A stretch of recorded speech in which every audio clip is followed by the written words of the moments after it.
आज हम रीजनिंग का प्रैक्टिस सेट दूसरा देखेंगे। इसमें रीजनिंग के 20 इंपॉर्टेंट प्रश्न है। यदि आप एसएससी, रेलवे या किसी भी परीक्षाओं की तैयारी कर रहे हो तो ये प्रैक्टिस सेट आपके लिए काफ़ी इंपॉर्टेंट है, क्योंकि इस प्रैक्टिस सेट में जो प्रश्न दिए गए हैं उसी टाइप के प्रश्न आपकी परीक्षाओं में पूछे जाएंगे। तो चलिए हम शुरू करते हैं प्रश्न 1 से। हमारा पहला प्रश्न दिया है, प्रश्न कह रहा है कि निम्नलिखित विकल्पों में से संबंधित संख्या को चुनिए।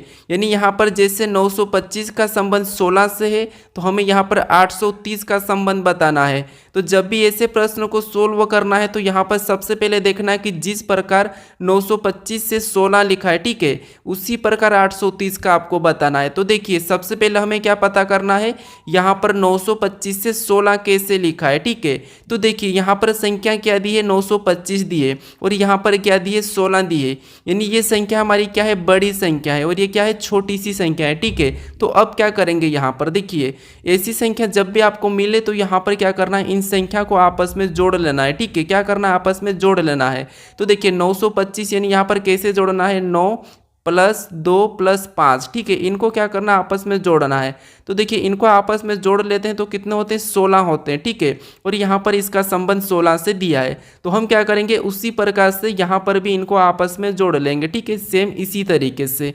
तो 8 + 3 + 0, ठीक है, 8 + 3 + 0 और इन सभी को जोड़ देंगे तो यहाँ पर कितने हो जाएंगे, 11 हो जाएंगे, ठीक है।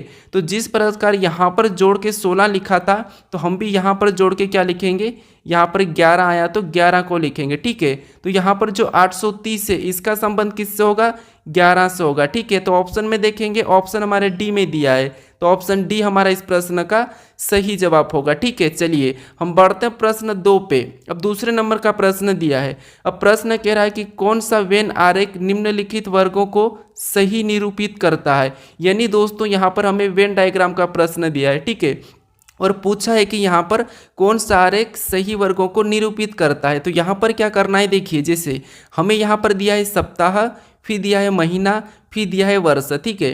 तो इनका वेन आरेख कैसा बनेगा, ये प्रश्न पूछा है। तो देखिए आपको जब भी वेन आरेख का प्रश्न पूछा जाए तो आपको क्या करना है, आसान भाषा में समझिए। जैसे यहाँ पर हमें सबसे पहला शब्द क्या दिया है, सप्ताह दिया, ठीक है। तो इसी का डायग्राम बना लो। जैसे क्या दिया है, सप्ताह दिया है, ठीक है। तो ये हम किसका बना लेते हैं, सप्ताह का बना लेते हैं, ठीक है। फिर देखिए दूसरा हमें कौन सा मिला है, तो दूसरा यहाँ पर दिया है महीना। अब देखिए यहाँ पर हमें सप्ताह और महीना का आपस में इनका देखना है, ठीक है, रिलेशन देखना है। तो देखिए जैसे यहाँ पर सप्ताह और महीने का आपस में रिलेशन ये है कि जो सप्ताह ये महीने के अंतर्गत आता है, ठीक है, यानी कि क्या आता है, महीने के अंदर आता है। तो जब तक क्या है, सप्ताह महीने के अंदर आता है तो हम क्या करेंगे, इसको अंदर ले लेंगे। और ये हमारा ऊपर वाला डायग्राम किसका बना है, यहाँ पर हमारा महीने का, ठीक है। उसके बाद हम देखेंगे यहाँ पर क्या दिया है, वर्ष। अब ये तीसरा वाला, अब तीसरे वालों को क्या देखेंगे, इससे रिलेशन देखेंगे और इससे रिलेशन देखेंगे, ठीक है। तो अब देखिए यहाँ पर हम इससे देखते हैं तो वर्ष क्या है, वर्ष के अंदर महीने आता है और महीने के अंदर क्या आता है, सप्ताह आता है, ठीक है। तो हम क्या करेंगे, यहाँ पर वर्ष का डायग्राम भी इनके ऊपर बना लेंगे, यानी कि इन दोनों को अंदर ले लेंगे। अब देखिए डायग्राम हमारा किसका बना है, तो ये हमारा साल का बना है, ठीक है। ये किसका, वर्ष का बना है। अगर हम यहाँ पर डायग्राम अंदर वाला देखेंगे तो ये हमारा महीना का बना है और इसके भी अंदर देखेंगे तो ये हमारा किसका बना है, सप्ताह का। क्यों, क्योंकि देखिए साल के अंदर क्या आता है, महीना, और महीने के अंदर क्या आता है, सप्ताह, ठीक है। तो डायग्राम कैसा बनेगा, इस टाइप से। ये वाला डायग्राम हमें ऑप्शन में देखना है। तो ऑप्शन में देखिए बी हमें दिया है तो बी हमारा सही जवाब हो जाएगा, ठीक है। अब चलिए हम बढ़ते हैं प्रश्न 3 पे। अब तीसरे नंबर का प्रश्न दिया है। प्रश्न क्या कह रहा है कि नीचे दी गई श्रृंखला श्रेणी में प्रश्नवाचक चिन्ह के स्थान पर कौन सी संख्या आएगी। यानी दोस्तों हमें यहाँ पर संख्या लिखी है और इन्हीं संख्या में जो श्रेणी संख्या है, ठीक है, इसी में जो प्रश्नवाचक चिन्ह दिया है यहाँ पर कौन सी संख्या आएगी, ये प्रश्न पूछा है, ठीक है। तो ऐसे प्रश्न को सोल्व करना है तो आपको सबसे पहले क्या देखना है, जैसे 30 से 31 कैसे लिखा है, फिर 37 कैसे लिखा है, 37 से 42, 42 से 48, 48 से 55 कैसे लिखा है, सेम तरीके से यहाँ पर बताना, ठीक है। तो ये काफ़ी इंपॉर्टेंट प्रश्न है श्रृंखला का। तो देखिए क्या करेंगे हम, यहाँ पर 30 से क्या लिखा है, यहाँ पर 33, यानी यहाँ पर +3 किया है, ठीक है। फिर देखिए 33 से यहाँ पर 37 लिखा है, यानी यहाँ पर +4 किया गया है। अब देखिए 37 से यहाँ पर 42 लिखा है, यानी यहाँ पर प्लस कितना किया है, 5 किया है, ठीक है। फिर देखिए 42 से यहाँ पर 48 किया है, यानी यहाँ पर प्लस कितना किया है, 6 किया है, ठीक है। और यहाँ पर 48 से 55 लिखा है, यानी कि यहाँ पर प्लस कितना किया है, 7 किया है। अब आपको यहाँ पर पैटर्न दिखा होगा, जैसे पहले 3 प्लस हुआ था, फिर 4 5 6 7। तो अगर हमें अगली संख्या लाना है तो प्लस कौन सा करना पड़ेगा, 8 करना पड़ेगा, किसमें, 55 में। ठीक है, तो जब हम 55 में 8 को जोड़ते हैं तो यहाँ पर कितने हो जाएंगे, 63 हो जाएंगे। ठीक है, कितने हो जाएंगे, 63। ऑप्शन में देखिए 63 हमारा ऑप्शन बी में दिया है, तो ऑप्शन बी हमारा सही जवाब हो जाएगा। ठीक है, अगर दोस्तों आप अभी तक इस चैनल को सब्सक्राइब नहीं करें तो प्लीज़ ज़रूर सब्सक्राइब कर लीजिए, क्योंकि आपके ये 20 प्रश्न इतने इंपॉर्टेंट हैं, क्योंकि आपको परीक्षा में देखने को मिलेंगे। ठीक है, अब चलिए हम बढ़ते हैं प्रश्न 4 पे। अब चौथे नंबर का प्रश्न दिया है। प्रश्न कह रहा है कि किसी सांकेतिक भाषा में 541 को 100 लिखा है, तो 671 को क्या लिखा जाएगा, ये प्रश्न कह रहा है। ठीक है, ये प्रश्न रेलवे आरपीएफ एसआई में पूछा था। ठीक है, आरपीएफ एसआई। अब देखिए ऐसे प्रश्नों को कैसे देखना है, ये कोडिंग डिकोडिंग का है। यानी हमें यहाँ पर क्या कहा है कि किसी सांकेतिक भाषा में, मान लीजिए आपको प्रश्न सोल्व करते नहीं आता है, लेकिन प्रश्न खुद कह रहा है आपको। ठीक है, क्या कह रहा है, देखिए किसी सांकेतिक भाषा में 541 को 100 लिखा है, तो यहाँ पर 671 को क्या लिखा जाएगा, बस ये प्रश्न कह रहा है। तो क्योंकि प्रश्न ऑलरेडी हमें दिया है कि यहाँ पर क्या दिया है, 541 का 100 दिया है, तो हम इसी तरीके से 671 का पता करेंगे। ठीक है, तो देखिए सबसे पहले यहाँ पर ये देखेंगे कि 541 से 100 कैसे लिखा है। अगर हम यहाँ पर देखिए क्या करेंगे, इन संख्या को देखते हम, क्या दिया यहाँ पर 541, यानी इसे हम क्या करते हैं, जोड़ लेते हैं। तो देखिए यहाँ पर 5, फिर यहाँ पर 4 और यहाँ पर 1। अगर हम इनको आपस में प्लस कर देते हैं, ठीक है, तो प्लस करने पर कितने हो जाएंगे, यहाँ पर 10 हो जाएंगे। ठीक है, कितने हो जाएंगे, 10 हो जाएंगे। लेकिन यहाँ पर कितना लिखा है, 100 लिखा। अगर हम यहाँ पर 10 का वर्ग कर देते हैं तो 10 का वर्ग कितना होता है, 100 होता है। ठीक है, अब यहाँ पर 100 लिखा है। अब सेम तरीके से क्या करेंगे, यहाँ पर 671 को आपस में जोड़ेंगे। तो 671 यानी इसको आपस में जोड़ेंगे, 6 + 7 + 1। ठीक है, अब इनको आपस में जोड़ देंगे तो यहाँ पर 6 और 7 13, 13 1 14। यहाँ पर कितना हो रहा है, 14 हो रहा है। अब देखिए यहाँ पर भी जोड़ के क्या किया था, वर्ग किया था, तो हम भी क्या करेंगे, इस 14 का वर्ग करेंगे। तो 14 का वर्ग कितना होता है, ये आपको याद होना चाहिए। ठीक है, तो 14 का वर्ग होता है 196, यानी कि 196। ऑप्शन में देखिए 196 हमें ऑप्शन नंबर कहाँ पर मिला है, तो ऑप्शन नंबर सी में दिया है। ठीक है, तो ऑप्शन सी हमारा यहाँ पर सही जवाब होगा। ठीक है, अब ये प्रश्न आपको समझ में आ चुका होगा। चलिए हम बढ़ते हैं प्रश्न 5 पे। अब 5वें नंबर का प्रश्न दिया है। प्रश्न कह रहा है कि नीचे दिए गए विकल्पों में से संबंधित अक्षर को चुनिए। यानी दोस्तों यहाँ पर हमें क्या करना है, जिस प्रकार आरआरबी का संबंध टीटीडी से है, तो हमें यहाँ पर बताना है एएडी का। ठीक है, तो ये हमारा एनोलॉजी का ही प्रश्न है। एनोलॉजी के 3-4 टाइप ऐसे हैं जो हमेशा परीक्षाओं में देखने को मिलते हैं। जो हमने सबसे पहला वाला प्रश्न सोल्व किया है, ठीक है, वो नंबर एनोलॉजी का था। ठीक है, अब देखिए यहाँ पर हमें क्या करना है, आरआरबी का टीटीडी से कैसे संबंध है ये देखना है। जिस तरीके से इसका संबंध लिखा है उसी तरीके से हम इसका बताएंगे। ठीक है, तो देखिए जैसे दोस्तों यहाँ पर समझने की कोशिश करें। यहाँ पर जब भी आपको ऐसे प्रश्न मिले तो एक एक अक्षर को देखना है, जैसे आर से यहाँ पर टी, यानी जहाँ भी आपको लेटर का मिले तो देखिए, फिर यहाँ पर आर से टी और यहाँ पर बी से डी। तो यहाँ पर हम क्या करेंगे, देखिए यहाँ पर देखिए आपको पता होना चाहिए कि आर हमारा कितने नंबर पे, 18 नंबर पे आता है। तो आर हमारा कितने पे, 18 पे, और बी हमारा 2 नंबर पे। ठीक है, और टी कितने नंबर पे, 20 नंबर पे, और यहाँ पर भी 20 नंबर पे, और डी कितने पे, 4 पे। ठीक है, अगर हम यहाँ पर ध्यान से देखते हैं तो देखिए 18 से 20, 18 से 20, 2 से 4, यानी आप क्या करोगे यहाँ पर, जैसे आर एस टी, ठीक है, 2 प्लस हुआ है, यहाँ पर कितना प्लस हुआ, 2 प्लस, यहाँ पर भी आर एस टी 2 प्लस हुआ है, और बी सी डी यहाँ पर भी 2 प्लस हुआ है। ठीक है, तो हम क्या करेंगे, इसी तरीके से यहाँ पर भी 2 प्लस करेंगे। तो ए के बाद ए बी सी, 2 प्लस करेंगे सी, ये हमने 2 प्लस किया।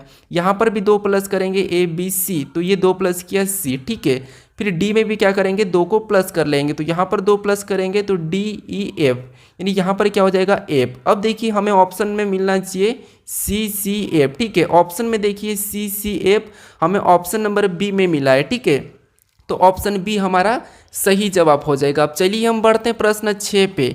अब 6 नंबर का प्रश्न दिया है। प्रश्न कह रहा है कि किसी कूट भाषा में एनिमल को 11, 49, 13, 112 कूट लिखा है तो CAT का कूट क्या होगा। ठीक है, यानी दोस्तों ये भी हमारा कोडिंग डिकोडिंग का ही प्रश्न है, क्योंकि प्रश्न कह रहा है कि किसी कूट भाषा में एनिमल को ये अंक दिया है। ठीक है, तो हमें किसका बताना है, यहाँ पर CAT का बताना है। तो देखिए यहाँ पर आसान तरीका है कि जैसे ए से यहाँ पर 1 लिखा है, यानी कि ए हमारा 1 नंबर पे आता है। ठीक है, ABCD में। फिर एन हमारा ABCD में 14 नंबर पे आता है तो 14 को लिखा है। आई हमारा ABCD में 9 नंबर पे आता है तो 9 को लिखा है। एम हमारा ABCD में 13 नंबर पे आता है, 13 को लिखा है। ए हमारा ABCD में 1 नंबर पे आता है तो 1 को लिखा है। एल हमारा ABCD में 12 पे आता है तो 12 को लिखा है। यानी दोस्तों ये लेटर जो ABCD में जिस नंबर पे आते हैं उसी नंबर को लिखा है। ठीक है, तो हम क्या करेंगे, सी हमारा कितने नंबर पे, 3 नंबर पे आता है, 3 को लिखेंगे। ए हमारा कितने नंबर पे, 1 नंबर पे तो 1 को लिखेंगे। टी कितने नंबर पे, तो टी हमारा 20 नंबर पे आता है। यानी हमारा कोड क्या बना CAT का, तो 31-20।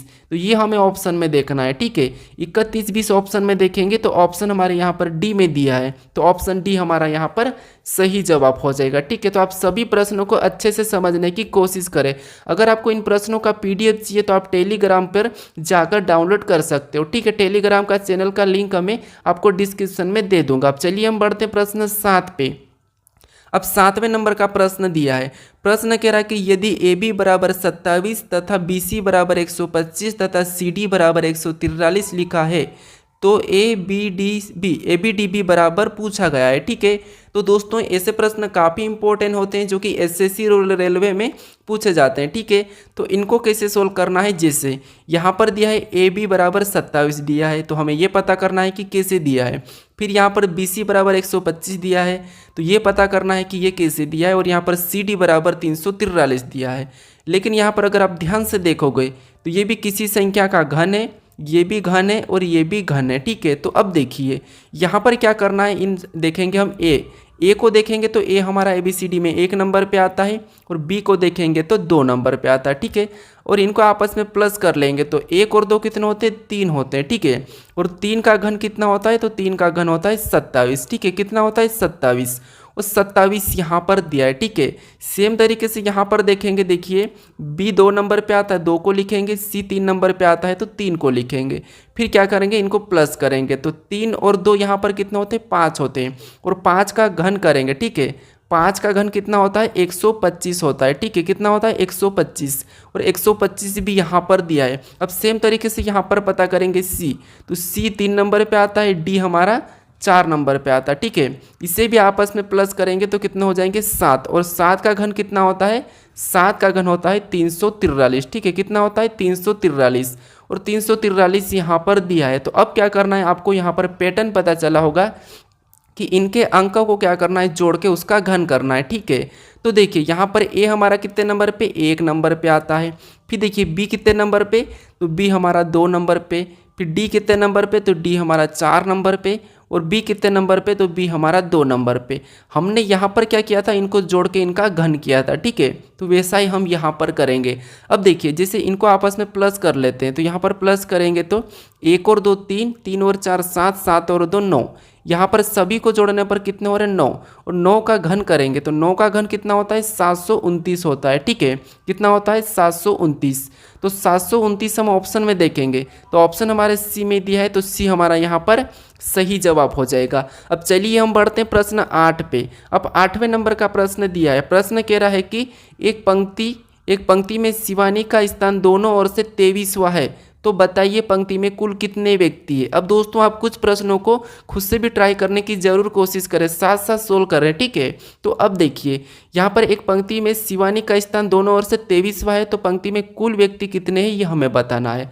तो देखिए जब ऐसे प्रश्न आपको पूछे जाते हैं तो हमें क्या करना होता है, आप थोड़ा सा समझिए। मान लीजिए एक हमारी ये क्या है, पंक्ति है। ठीक है, ये क्या है, एक पंक्ति है, और इसमें कितने लोग बैठे हैं ये नहीं पता है, हमें यही बताना है कि कुल कितने लोग हैं। ठीक है, लेकिन कह रहा है कि शिवानी का स्थान दोनों ओर से कितना है, 23वां है, ठीक है। कितना है? 23 का 23वां है, ठीक है। अब देखिए ऐसे प्रश्नों को क्या करना है आपको। देखिए अगर हम इससे इधर से भी गिनेंगे तो शिवानी का स्थान 23वां आएगा और इधर से भी गिनेंगे तो 23वां आएगा। यानी यहाँ पर क्या करेंगे हम 23 को प्लस कर लेंगे, ठीक है। क्या करेंगे? दोनों को जोड़ लेना है, ठीक है। जब भी ऐसे प्रश्न मिले तो दोनों को जोड़ लेना है। तो 23 को जोड़ेंगे तो यहाँ पर कितने हो जाएंगे? 46 हो जाएंगे, ठीक है। अब 46 अगर आप ऑप्शन में देखोगे और ऑप्शन में सी लगाओगे तो ये आपका गलत हो जाएगा, ठीक है। अब यहाँ पर आपको 46 नहीं लगाना है, दोनों को जोड़ के क्या करना है? एक माइनस करना है, ठीक है। अब एक माइनस क्यों करना है यहाँ पर समझिए। एक माइनस इसीलिए कर रहे हैं क्योंकि देखिए एक बार हम इधर से गिनेंगे, ठीक है, 23 पे, और एक बार हम इधर से गिने तो 23 पे ही है। यानी हम क्या करेंगे? 2 बार, यानी कि ये एक बार ज़्यादा गिना जाती है, ठीक है। तो इसीलिए हम क्या करते हैं? एक बार गिनेंगे तो एक माइनस कर लेंगे, ठीक है। इसको 2 बार गिन रहे हैं इसीलिए एक माइनस करेंगे तो हमारा यहाँ पर क्या हो जाएगा? 45 हो जाएगा, ठीक है। 46 में से एक माइनस करेंगे 45, यानी कि पंक्ति में कुल कितने व्यक्ति हैं? तो 45 व्यक्ति। अगर आपको यकीन नहीं है तो आप क्या करोगे? कुछ बिंदियां लिखकर टोटल 46 बिंदियां लिखकर क्या करना? इधर से गिनना और किसी स्थान को, ठीक है।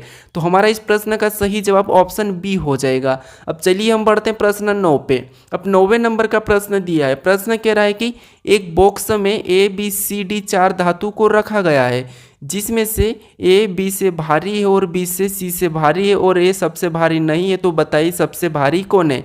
अब दोस्तों मान लीजिए आपको ऐसे प्रश्न सोल्व करते नहीं आते हैं, लेकिन आप अपनी ओर से दिमाग लगाइए। जैसे प्रश्न क्या कह रहा है वो समझना आपको कि एक बॉक्स में ए बी सी डी 4 धातु को रखा गया है, ठीक है। मान लीजिए कोई एक बॉक्स है और वहाँ पर हमें 4 धातु को रखना है। उसके बाद अब कह रहा है कि जिसमें, ठीक है, जिसमें से ए बी से भारी है। अब आपको इतना पढ़ना है, ए क्या है? बी से भारी है। तो आप अपने हिसाब से कर लीजिए। जैसे मान लीजिए मैं करता हूँ, जैसे ए क्या है तो ए देखिए ए क्या है तो ए बी से भारी है, तो ये हम ए को रखते हैं।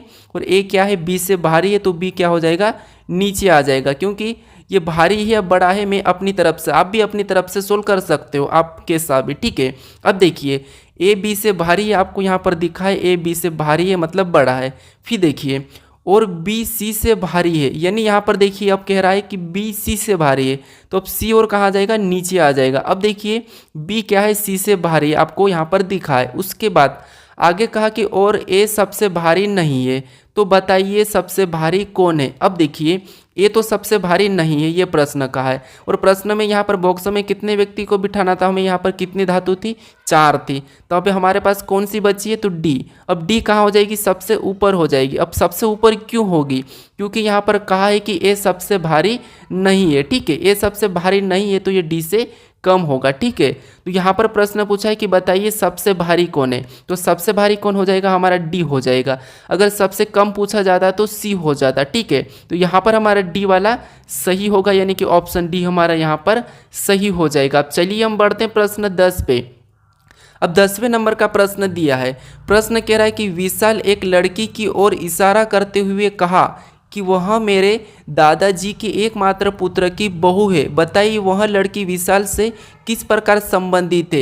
यानी दोस्तों हमारे ये क्या है? रिलेशन वाले प्रश्न, यानी कि ब्लड रिलेशन। यानी आपको यहाँ पर ऐसे प्रश्न को सोल्व करना है तो आपको अपने आप को खुद को लेना है, ठीक है। यकीन नहीं तो आप खुद को लेके देख लीजिए। जैसे क्या करना है यहाँ पर मेरे साथ साथ समझिए। यहाँ पर विशाल एक लड़की की ओर इशारा करते हुए कहा, देखिए मान लीजिए ये कौन है? आप हो, ठीक है। ये विशाल आप हो, ठीक है। ये कौन हो? आप हो। ये विशाल आप हो। उसके बाद आगे कहा कि विशाल एक लड़की की ओर इशारा करते हुए कहा कि वह मेरे दादाजी के, अब देखिए ये कौन हो? आप हो, ठीक है। और आपके दादाजी यानी कि पहली पीढ़ी तो आपका पापा होगा और दूसरी पीढ़ी आपका दादाजी हो जाएगा, ठीक है। अब यहाँ तक हमने कहा है। उसके बाद अब देखिए दादाजी के, यानी ये दादाजी के एकमात्र पुत्र की बहू, यानी दादाजी का एकमात्र पुत्र यानी कि आपका पिता, और एकमात्र पुत्र की बहू, एकमात्र पुत्र की बहू मतलब आपकी यहाँ पर क्या आ जाएगी? यहाँ पर पत्नी आ जाएगी। क्या आ जाएगी? पत्नी आ जाएगी, ठीक है। किसकी? विशाल की। क्योंकि देखिए ये कह रहा है, विशाल कह रहा है कि मेरे दादाजी के एकमात्र पुत्र की बहू है, ठीक है। तो बहू है मतलब यहाँ पर ही आएगी, कहाँ पर? अपने पास आएगी। तो बहू है, तो बताइए वह लड़की विशाल से किस प्रकार संबंधित है। तो ये विशाल की कौन हो जाएगी? पत्नी हो जाएगी। कौन? ये लड़की। अब देखिए पत्नी हमें ऑप्शन में देखना है, तो पत्नी हमें ऑप्शन नंबर सी में दिया है, तो ऑप्शन हमारा सी सही हो जाएगा। ठीक है, क्या हो जाएगा, सही हो जाएगा। अब कहोगे आप कि यहाँ पर तो विशाल की भाभी नहीं कही है, यहाँ पर विशाल की भाभी भी तो हो सकती, लेकिन यहाँ पर दादाजी के एकमात्र पुत्र की बहू है, तो सही है कि यहाँ पर भाभी हो सकती, लेकिन हमें ऑप्शन में भाभी नहीं देखने को मिल रहा। ठीक है, क्योंकि बेटी नहीं हो सकती, बहन नहीं हो सकती और माँ भी नहीं हो सकती, तो इसीलिए यहाँ पर क्या होगी, पत्नी ही होगी। ठीक है, तो ऑप्शन हमारा सी सही हो जाएगा। अब चलिए हम बढ़ते हैं प्रश्न 11 पे। अब 11 नंबर का प्रश्न दिया है, प्रश्न कह रहा है कि एक ही पासे की दो स्थितियां दर्शाई गई है, दिए गए पासे में अंक 5 के विपरीत कौन सा अंक होगा, ये प्रश्न पूछा है। यानी हमें दो पासे दिए हैं, इन पासों में अंक 5 के विपरीत कौन सा होगा ये पूछा है। ठीक है, तो देखिए ऐसे प्रश्नों को कैसे सोल्व करना है। जब भी आपको एक से अधिक पासा दिया जाए और वहाँ पर अंक हो या चाहे लेटर हो चाहे शब्द हो, आपको क्या करना है, यहाँ पर समझिए कॉमन देखना है। जैसे पहले पासे का कॉमन और दूसरे पासे का, तो यहाँ पर कॉमन देखेंगे तो हमें यहाँ पर एक और यहाँ पर दो मिला है। ठीक है, ये हमारा कॉमन मिला है। अब कॉमन मिलने के बाद आपको क्या करना है, देखिए ये पहला पासा और ये दूसरा पासा। ठीक है, इसके बाद आपको कॉमन मिलने के बाद इनको क्या करना है, घड़ी के दिशा में चलना है। जैसे यहाँ से घड़ी के दिशा में चलेंगे तो क्या मिला, हमें 4 मिला है, यानी हमने कहाँ पर चला, पहले पासे में चला, तो उसको लिखेंगे पहले पासे के नीचे। ठीक है, क्योंकि यहाँ पर हम दो तो पहले ही लिख देंगे, पहले पासे का है, ये दूसरे पासे का कॉमन है। ठीक है, उसके बाद हमें क्या मिला, 4 मिला, उसको उसके नीचे लिखेंगे। फिर आगे चलेंगे तो हमें क्या मिला, 3 मिला, तो 3 को भी उसके नीचे लिखेंगे। अब हम दूसरे पासे में चलेंगे, तो दूसरे पासे में चलेंगे तो हमें क्या मिला, 1 मिला, तो 1 को लिखेंगे। फिर आगे चलेंगे तो हमें 5 मिला, तो 5 को लिखेंगे। ठीक है, अब देखिए ऐसा लिखने के बाद जो आमने सामने की संख्या है, जैसे ये संख्या है, ये संख्या है, ये क्या है, एक दूसरे के विपरीत है। ठीक है, अब पासे में आपको पता होगा 1 से लेकर 6 तक फलक होती है, तो जो संख्या नहीं दिख रही है वो किसकी हो जाएगी, 6, यानी कि 2 की विपरीत हो जाएगी, कॉमन संख्या के। ठीक है, अब आपको अगर 3 का विपरीत पूछा जाता तो 5 और 5 का विपरीत 3, 4 का पूछा जाता तो 1 और 1 का विपरीत 4। ठीक है, 2 का पूछा जाता तो 6 और 6 का विपरीत 2, लेकिन हमें किसका पूछा था, 5 का विपरीत पूछा था, तो 5 का विपरीत क्या है, 3 है। ठीक है, ऑप्शन में देखिए 3 हमारा ऑप्शन नंबर बी में दिया है, तो ऑप्शन बी हमारा सही जवाब हो जाएगा। अब चलिए हम बढ़ते हैं प्रश्न 12 पे। अब 12 नंबर का प्रश्न दिया है, प्रश्न कह रहा है कि निम्नलिखित आकृति का जल प्रतिबिंब चयन करें। यानी दोस्तों यहाँ पर हमें क्या करना है, इस W का, ठीक है, इस W का हमें जल प्रतिबिंब बनाना है। अब दोस्तों आप सभी प्रश्नों को अच्छे से समझने की कोशिश करें। ठीक है, अब देखिए यहाँ पर क्या करना है, देखिए निम्नलिखित आकृति का जल प्रतिबिंब का चयन करना है। ठीक है, तो इसका हमें क्या करना है, जल में इसकी छवि कैसे बनेगी ये बताना है। तो देखिए जैसे हमारा यहाँ पर क्या दिया है, यहाँ पर W दिया है। ठीक है, और इसकी अगर हमें जल में इस तरफ की नीचे की छवि दिखाएंगे तो ये नीचे क्या हो जाएगा, यहाँ पर इस तरफ बनेगा। ठीक है, कैसा बनेगा, इसके जैसा।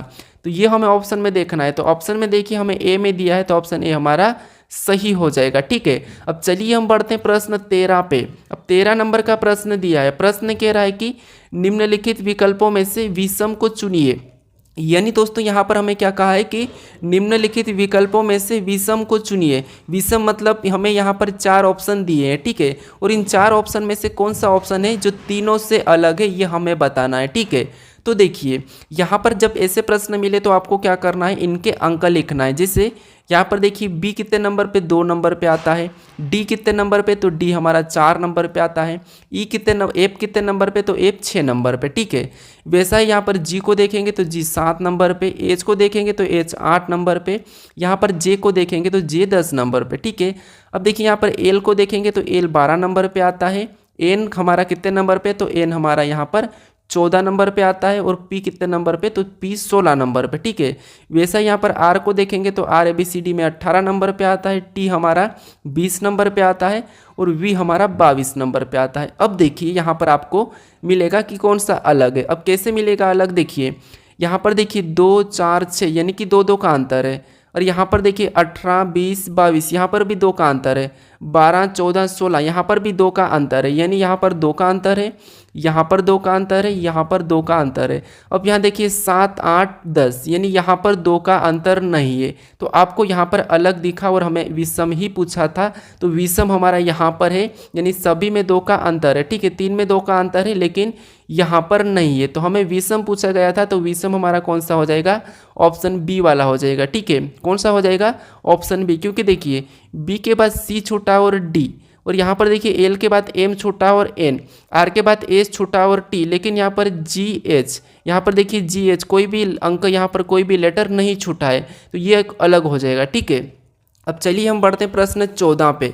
अब 14 नंबर का प्रश्न दिया है, प्रश्न कह रहा है कि नीचे दिए गए विकल्पों में से संबंधित शब्द का चयन करें। यानी यहाँ पर हमें क्या करना है, जैसे जिस प्रकार जूते का संबंध पैर से है तो हमें टोपी का बताना है। यानी मैंने बताया था आपको कि यहाँ पर सादृश्यता यानी कि एनोलॉजी के प्रश्न काफ़ी इंपॉर्टेंट है और उसकी 3 टाइप होती है। कौन सी होती है, एक तो आपको अंकों की मिलेगी, ठीक है, एक आपको लेटर की मिलेगी और दूसरी आपको शब्दों से मिलेगी। ठीक है, तो हमने अंकों का पहला प्रश्न किया था, फिर हमने 5वां प्रश्न लेटर का किया था और हमारा ये 14वां प्रश्न किसका है, शब्द का। ठीक है, तो ये तीनों में से आपको 1 या 2 प्रश्न जरूर देखने को मिलेंगे। अब देखिए यहाँ पर जिस प्रकार जूते का संबंध पैर से है, यानी दोस्तों हम क्या करते हैं, जूते को कहाँ पर पहनते हैं, पैर में पहनते हैं। ठीक है, कहाँ पर, पैर में पहनते हैं। तो उसी प्रकार बताएंगे टोपी कहाँ पर पहनते हैं, तो आप कहोगे टोपी को हम कहाँ पर पहनते हैं, तो टोपी को हम सिर में पहनते हैं। तो टोपी का संबंध किससे हो जाएगा, सिर से हो जाएगा। ठीक है, ऑप्शन में देखिए सिर, तो हमें ऑप्शन नंबर सी में देखने को मिला। ठीक है, कमर में नहीं होगा, पैर में नहीं होगा, हाथ में नहीं होगा, ऑप्शन हमारा सी सही जवाब हो जाएगा। अब चलिए हम बढ़ते हैं प्रश्न 15 पे। अब 15 नंबर का प्रश्न दिया है, प्रश्न कह रहा है कि निम्नलिखित प्रश्न में लुप्त संख्या का चयन करें। यानी दोस्तों हमें यहाँ पर क्या दिया है, एक प्रश्नवाचक चिन्ह दिया है, यहाँ पर हमें संख्या का चयन करना है। ठीक है, तो ऐसे प्रश्नों को कैसे सोल्व करना है समझिए। आपको यहाँ पर कुछ भी नहीं करना है, जो प्रश्नवाचक चिन्ह दिया है। अब प्रश्नवाचक चिन्ह कहाँ पर दिया है, यहाँ पर दिया है, और उसी जगह यहाँ पर 24 कैसे लिखा है और यहाँ पर 10 कैसे लिखा है, ये पता करना है। ठीक है, जिस तरीके से यहाँ पर 10 लिखा गया है और यहाँ पर 24 लिखा गया है, उसी तरीके से आपको यहाँ पर बताना है। ठीक है, जब तक आप इन संख्या को पता नहीं करोगे, ठीक है, इन संख्या का पता नहीं करोगे, तब तक आप यहाँ पर संख्या नहीं बता पाओगे। तो देखिए यहाँ पर हम क्या करेंगे, 10 का पता करते हैं। अगर हमें 10 का पता करना है तो इन संख्या को क्या करते हैं, आपस में जोड़ कर देखते हैं। तो यहाँ पर प्लस करेंगे, 0 में 6 तो 6 ही होगा, 6 में 4 प्लस करेंगे 10, और 10 में यहाँ पर देखिए 2 को प्लस करेंगे तो 12, यानी यहाँ पर सभी को जोड़ने पर कितने हो रहे, 12 हो रहे हैं। अब देखिए सेम तरीके से यहाँ पर भी प्लस करेंगे, तो 2 में 10 प्लस करेंगे तो 12, और 12 में 8 प्लस करेंगे तो यहाँ पर 20, और 20 में 6 को प्लस करेंगे तो यहाँ पर कितने हो जाएंगे, 26। यानी यहाँ पर सभी को जोड़ने पर कितने हो रहे, 26। लेकिन यहाँ पर 24 दिया है और यहाँ पर 10 दिया है। अब देखिए अगर हम यहाँ पर 2 माइनस करते हैं, इसमें 2 माइनस करेंगे और इसमें भी 2 माइनस करेंगे, तो यहाँ पर 12 में से 2 माइनस करेंगे तो कितने हो जाएंगे, 10 हो जाएंगे, और 10 यहाँ पर दिया है। ठीक है, सेम तरीके से 26 में से भी 2 माइनस करेंगे तो यहाँ पर कितने हो जाएंगे, 24 हो जाएंगे, और 24 भी यहाँ पर दिया है। अब क्या करेंगे, इसी तरीके से यहाँ पर भी 2 को क्या करेंगे, माइनस करेंगे जोड़कर। तो 4 में 14 को जोड़ेंगे तो यहाँ पर 18, और 18 में 12 को जोड़ेंगे तो 30, और 30 में 10 को जोड़ेंगे तो 40। यानी यहाँ पर इस सभी को प्लस करने पर कितने हो रहे हैं, 40 हो रहे हैं। ठीक है, कितने हो रहे हैं, 40 हो रहे हैं, क्योंकि 4 में 14 को जोड़ेंगे तो 18, 18 में 12 को जोड़ेंगे तो 30, और 30 में 10 को जोड़ेंगे तो 40।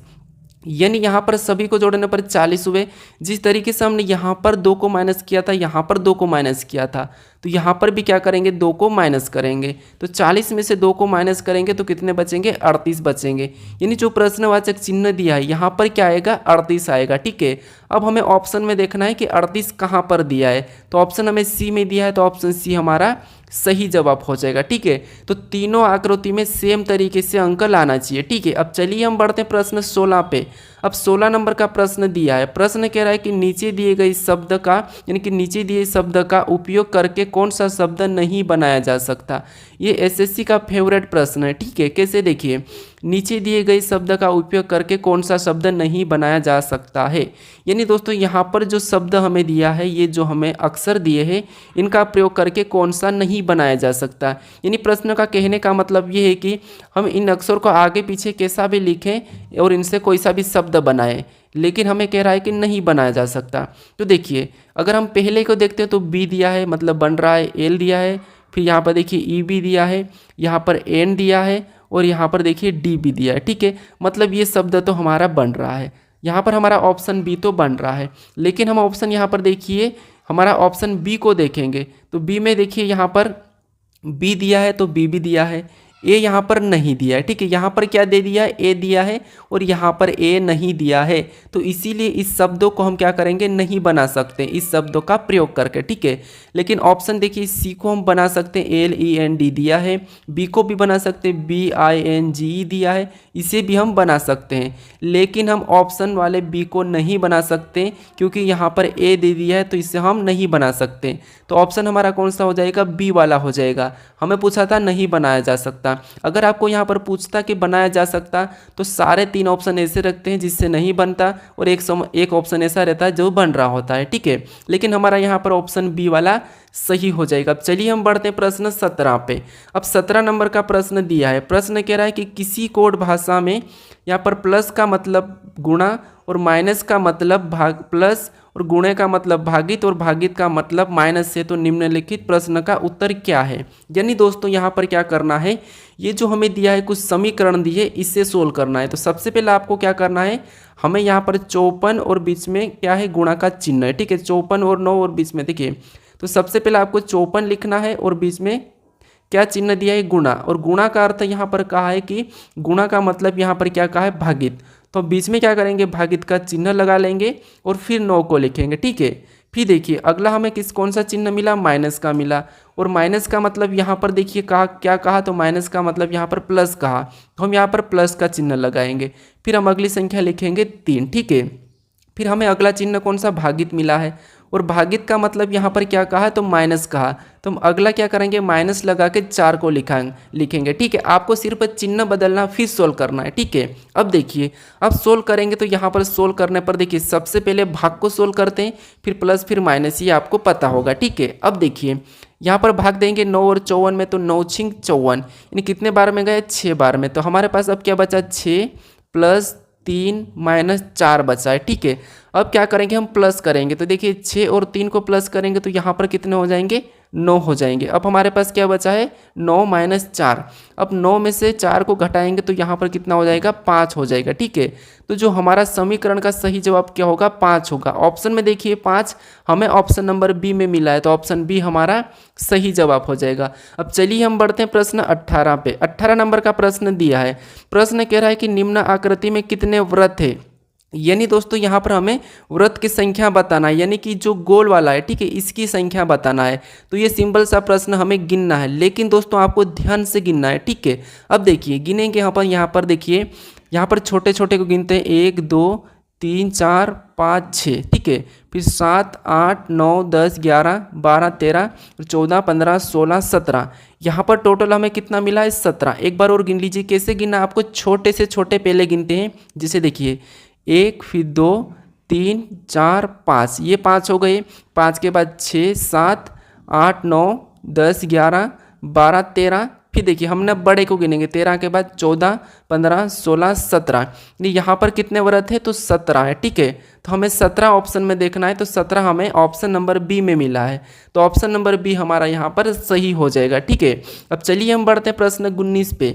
अब 19 नंबर का प्रश्न दिया है। प्रश्न कह रहा है कि नीचे दी गई आकृति किस विकल्पों में चिन्हित है, यानी दोस्तों ये जो हमें आकृति दी है, ठीक है, ये कौन से विकल्पों में चिन्हित है, हमें ये बताना है, ठीक है। तो सिंपल सा है कि आपको क्या देखना है, ये पी टाइप का। अब देखिए यहाँ पर देखेंगे तो ये पी टाइप का नहीं दिख रहा है, सामने आपको डंडी मिली है, ठीक है।